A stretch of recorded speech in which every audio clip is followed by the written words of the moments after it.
సత్యసాయి జిల్లా పెనుగొండ నియోజకవర్గం రొద్దం మండలం. ఇక్కడ కూడా పరిస్థితి చూస్తే ఎలా ఉంది అంటే ఏకంగా 15 ఎంపీటీసీలకు 15 ఎంపీటీసీలు వైఎస్ఆర్సీపీనే గెలిచింది. మళ్ళీ ఇక్కడ పోటీ పెట్టే పరిస్థితి మామూలుగా ఎవరు చేయకూడదు.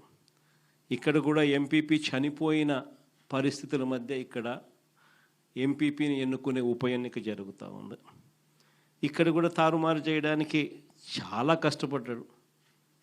దగ్గరుండి చంద్రబాబు నాయుడు గారే తన కుప్పంలో ఇలాంటి దిక్కుమాలిన రాజకీయాలు తానే చేస్తూ రాష్ట్రంలో ఉన్న అన్ని ప్రాంతాలకు కూడా ఇదే మాదిరిగా మీరు కూడా రాజకీయాలు చేయండి అని చెప్పి తానే దిక్సూచిగా నిలుస్తూ తానే ఇలాంటి చెడిపోయిన రాజకీయాలను ప్రేరేపిస్తూ ఉన్నాడు. సత్యసాయి జిల్లా మడకశిర మున్సిపాలిటీ 20 మంది ఇక్కడి నుంచి కౌన్సిలర్లు, వైఎస్ఆర్సీపీకి సంబంధించి 15 మంది గెలిచారు. చంద్రబాబు నాయుడు గారికి సంబంధించి 5 మంది మాత్రమే గెలిచారు. పాపం ఎస్సీ కాన్స్టిట్యున్సీ లక్కప్ప లాంటి పాపం ఒక చిన్న కార్యకర్త అక్కడి నుంచి మన పార్టీ తరఫున ఎమ్మెల్యేగా నేను ఎస్సీ కాన్స్టిట్యున్సీ ఇలాంటి చోట కూడా ప్రలోభాలు పెట్టి ఆ కౌన్సిలర్లను లాగాలి అని చెప్పి విశ్వ ప్రయత్నం చేస్తూ ఉన్నాడు అని అంటే రాష్ట్ర చరిత్రలో ఎవడు ఉండడు ముఖ్యమంత్రి స్థానంలో. అయినా కూడా ఆ 15 మందిలో కూడా చాలామంది గట్టిగా నిలబడిన పరిస్థితులు, కొంతమందిని మాత్రం ప్రలోభాలకు అటువైపున వెళ్ళిన పరిస్థితుల మధ్య చూస్తూ ఉన్నాం. అన్నమయ్య జిల్లా రాజంపేట ఈ మున్సిపాలిటీ అయితే 29 మంది కౌన్సిలర్లకు గాను 24 కౌన్సిలర్లు వైఎస్ఆర్సీపీ టికెట్ మీద గెలిచిన వాళ్ళు. మరి 29లో 24 మంది వైఎస్ఆర్సీపీ టికెట్ మీద గెలిచిన పరిస్థితులు ఉన్నప్పుడు తెలుగుదేశం పార్టీకి సంబంధించి కేవలం 4 మాత్రమే గెలిచిన పరిస్థితులు రాజంపేటలో ఉన్నప్పుడు ఒకడు ఇండిపెండెంట్గా గెలిచారు. మరి సంఖ్యాబలం లేనప్పుడు ఇక్కడ చంద్రబాబు నాయుడు గారు ఎందుకు ఇలాంటి హేయమైన రాజకీయాలను ప్రేరేపిస్తున్నాడో ఎవరికీ తెలియదు. కానీ ఇక్కడ కూడా ఎంత కష్టపడినా కూడా ఒకడంటే ఒకడు కూడా పోని పరిస్థితిలో కూడా ఇక్కడ కూడా మన వాళ్ళు చాలా గట్టిగా కూడా నిలబడతా ఉన్నారు అని అంటే నిజంగా గొప్ప సంగతి. ఇక్కడ అందరికీ కూడా అభినందించాల్సిన అవసరం ఉంది.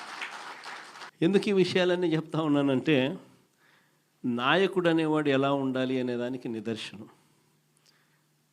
మన ఎంపీటీసీలు ఎవరైతే ఇవాళ తెగో చూపుతూ ఉన్నారో విలువలకు విశ్వసనీయతకు గట్టిగా నిలబడి మేము ఎంపీటీసీలమైనా జెడ్పీటీసీలమైనా కౌన్సిలర్లమైనా అయ్యా చంద్రబాబు నీకన్నా పోలిస్తే మేము చాలా చిన్న పదవుల్లో ఉన్నవాళ్ళము, అయినా కూడా మాకు విలువలు ఉన్నాయి, విశ్వసనీయత ఉంది, రాజకీయాలకు అర్థం మేము చెప్తా ఉన్నాం, నిన్ను చూస్తే రాజకీయాలే సిగ్గుతో తలంచుకోవాల్సిన పరిస్థితిలో ఉన్నాయి, నువ్వు ముఖ్యమంత్రి స్థానంలో కూర్చున్నావు, తల దించుకో అయ్యా చంద్రబాబు అని చెప్పి ఇక్కడి నుంచి మన వాళ్ళు సంకేతం ఇస్తూ ఉన్నారు చంద్రబాబు నాయుడు గారు. ఎన్ని కష్టాలున్నా కూడా చిక్కటి చిరునవ్వుతోనే ఉన్నాం.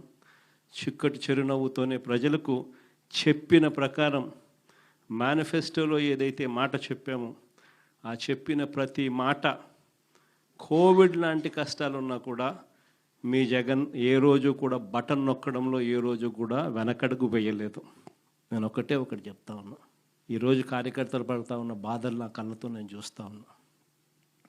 కేవలం వైఎస్ఆర్ కాంగ్రెస్ పార్టీని ప్రేమించినందుకు, కేవలం జగన్ను సొంత కుటుంబ సభ్యుడిగా ఆప్యాయంగా ఆదరించినందుకు ఈరోజు వైఎస్ఆర్సీపీ కార్యకర్తలకు ఏదైతే ఇబ్బందులు పడుతూ ఉన్నారో ఆ బాధలు ఆ కష్టాలు స్వయంగా నేను చూశా కాబట్టి ఈరోజు చెప్తా ఉన్నా.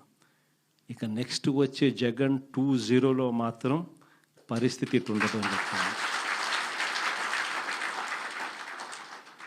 మొట్టమొదటి పీఠం కార్యకర్తకే వేస్తా, ఈ మాత్రం ఖచ్చితంగా చెప్తా ఉన్నా.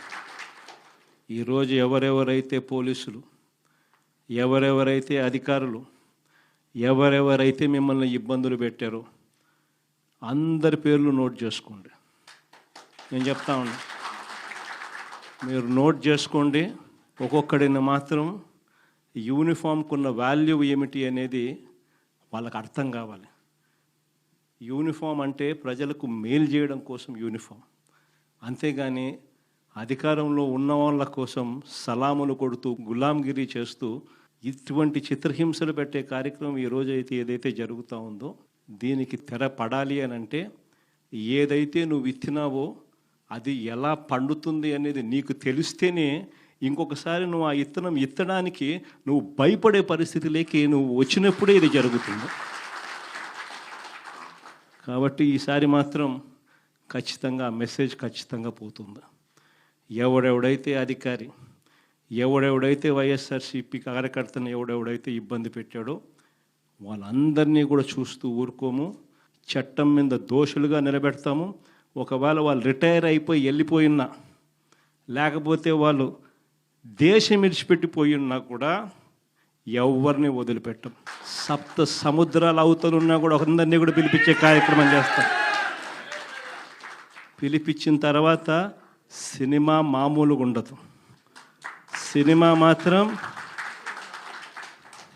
అదో లెవెల్లో ఉంటుంది. సినిమా మాత్రం